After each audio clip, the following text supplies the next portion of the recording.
দেবাশিস দণ্ড মঞ্চে সমীরণ মণ্ডল।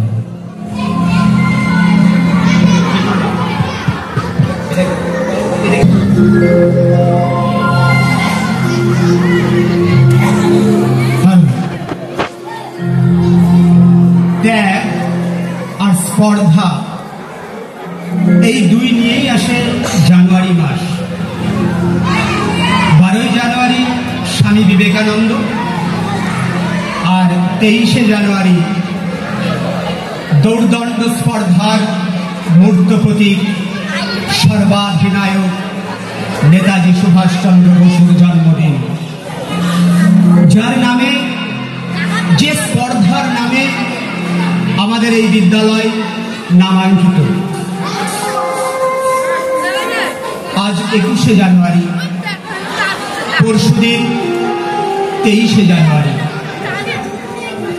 সেই সর্বাধিনায়কের 128তম জন্মদিবসের প্রাক্কালে বিদ্যালয়ের পক্ষ থেকে এই সর্বাধিনায়ক দেশপ্রেমিকের প্রতি আমার শ্রদ্ধাঞ্জলি একটা ছোট্ট আঞ্চলিক কবিতার মধ্য দিয়ে। কবিতা নেতাজি, রচনায় দেবাশিস দণ্ড।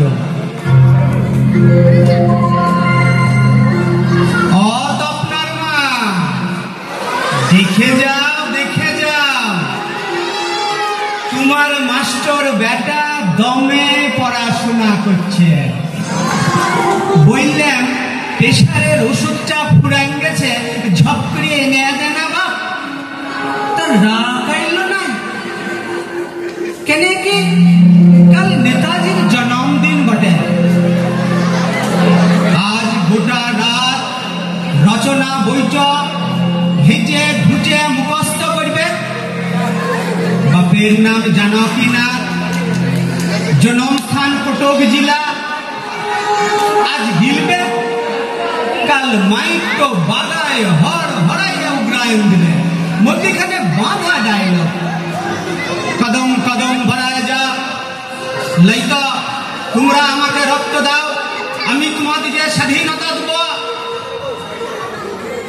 কে কি বুঝল বুঝাল নাই, ছেলে পুলেরা ভাববে বাবা তো বংশের কত জানে। দে হাততালি, হাততালি তো বুঝলি বা, জোড়া তালি তো বুঝলি নাই। শুনবা রচনা বইয়ের দেখটো পাতায় গরু ঘোড়া, শরৎকাল, বর্ষাকাল, এসব গুলান ধরাইতে পারবি? নেতাজির পাড়া অত বড় মানুষটা কুলাবেগ নাই।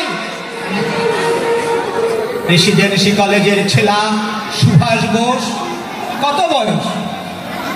1 হয়েছে কি হয় নাই? ঘুচাই দিলেন হোটেল সাহেবের মাতব্বরি। লাল বান্দর গুলো বুঝে গেল ই বাপ অত সুজা লোক নয়। 1931 কলকাতা কর্পোরেশনের মেয়র বটে সুভাষ বোস। আইন অমান্য আন্দোলনে ঢুকে পড়িয়ে দেশের ইতিহাসটাকে চমকাই দিলেন। এসব লাগাতার যুদ্ধ বছর বছর মুখস্থ করার লয় বা। 1941 দুনিয়া গোটায় মহাযুদ্ধের কালো কুচকুচামে ঘর সামালতে হরবর ইংরেজগুলা। সুভাষ বোস বুঝে গেলেন এটাই ওদের খেদানোর আসল সময়। চোখে ধুলা দিয়া কলকাতা ছাড়লেন এই বীর পুরুষ। পেশোয়ায় হাঁটতে হাঁটতে কাবুল ধরলেন রুশ গভর্নমেন্টকে। লাভ হইল না। চলবা বার্লিন, বার্লিনে সিঙ্গাপুর গড়ে তুললেন স্বাধীন ভারতের জাতীয় বাহিনী। সর্বাধিনায়ক হলেন সুভাষ বোস, নেতাজি সুভাষচন্দ্র বোস। দুদিনের ইতিহাস লয় বাপ যে দুপাতার রচনা বইয়ে কুলাইন যাবে। 1944 নেতাজির বীর সেনারা ব্রহ্ম সীমান্ত পার হয়ে সোজা মণিপুর আজাদ বাহিনী আক্রমণ করলেন। কোহিমা, ইম্ফল, ইংরেজগুলো বাপ বাপ বলে পলাই গেল। আমাদের কপাল খারাপ, ভুখা পেট, প্রকৃতির বেইমানি, অস্ত্রের কমজোরি, শেষ রক্ষা হলো নাই। তা নাই হোক, নেতাজির ভালোবাসা আর সাহসের সোনার কাঠি তো ছোঁয়াই দিলেন। মুক্তিকামী মানুষের মন থেকে ঘুচাই দিলেন মরণের ভয়। এটা কোনো কম নয়। মুখস্থ করে পারবি বা অত সোজা? ছেলা মুখস্থ করছে, ছেলার বাপ মুখস্থ করছে, ছেলার মাস্টার মুখস্থ করছে, আর গভর্নমেন্ট একটার পর একটা কমিশন বসায় হুকা টানছে, মানুষের মরণ বাঁচনের হিসাব নিচ্ছে। কমিশনে যে কি মধু! অত বড় মানুষের মরণ হয়, মরণ হতে পারে। এই মহান শক্তির আদর্শ বুকের ভিতরে লালন করবা। অত বড় মানুষটাকে মুখস্থ করতে লারবি বা?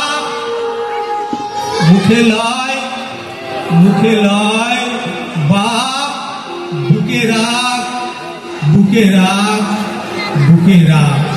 নমস্কার।